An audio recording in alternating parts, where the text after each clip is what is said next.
નમસ્કાર, સચ્ચાઈની ખબર ન્યૂઝ ચેનલમાં આપનું સ્વાગત છે। હવે જોઈએ આજના સમાચાર। અમદાવાદમાં દુષ્કર્મના આરોપીને પોલીસની ગોળી વાગી। પંચનામા દરમિયાન આરોપીએ ભાગવાનો પ્રયાસ કર્યો। હેબતપુર વિસ્તારમાં આરોપીએ ભાગવાની કોશિશ કરી, પોલીસ પર હુમલો કરી ભાગવા ગયો।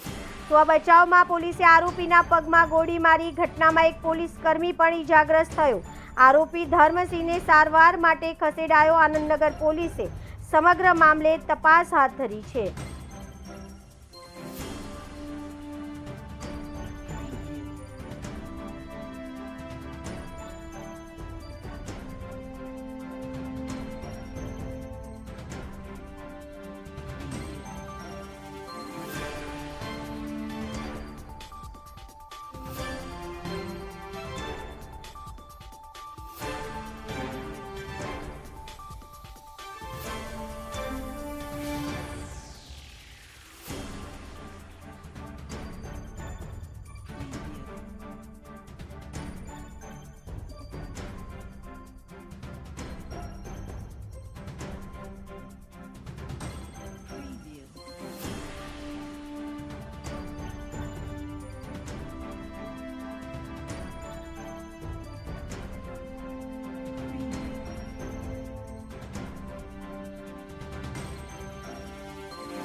माफ कर दो सर, आगे से ऐसा नहीं करूंगा। एक बार माफ कर दो सर, एक बार माफ कर दो सर, आगे से ऐसा नहीं करूंगा सर। मर गया, एक बार माफ कर दो सर, एक बार माफ कर दो सर।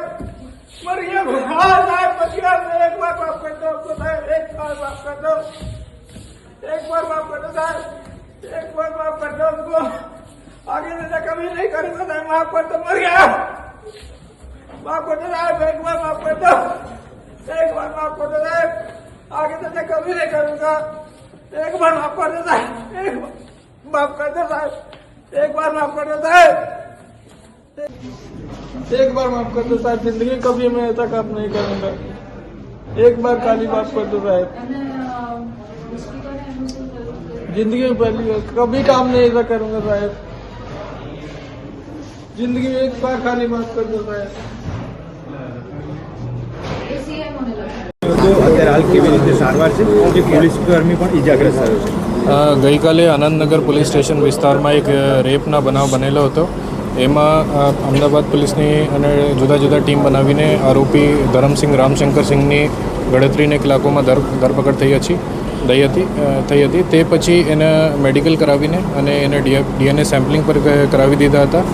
અને આરોપીએ ભોગ બનનારના મોબાઈલ પર ચોરાઈ લીધા હતા, જેને માટે હેબતપુર વિસ્તારમાં એના રિકવરી પંચનામા પોલીસ દ્વારા કરવામાં આવતા હતા। એ દરમિયાન પોલીસથી ભાગવા માટે એને પીઆઈ પરમારની જો પિસ્ટલ છે, સર્વિસ પિસ્ટલ છે, એ ઝૂંટવીને પ્રયત્ન કર્યા। એમાં ઝપાઝપી થઈ અને એ ઝપાઝપીમાં એક પોલીસ કોન્સ્ટેબલને વાગ્યા છે અને એના પછી પોલીસે ઓવરકમ કરવા માટે એને પ્રયત્ન કર્યા અને એમાં બીજી પણ રાઉન્ડ ફાયર થયા। એ રાઉન્ડ એને પગમાં વાગ્યા છે।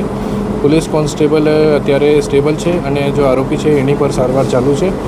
અને એ પછી બોડકદેવ પોલીસ સ્ટેશનમાં 308 અટેમ્પ્ટ ટુ કલ્પેબલ હોમિસાઇડની આગળની એફઆઈઆરની કામગીરી અત્યારે ચાલુ છે। પોલીસ કર્મીનું નામ શું છે?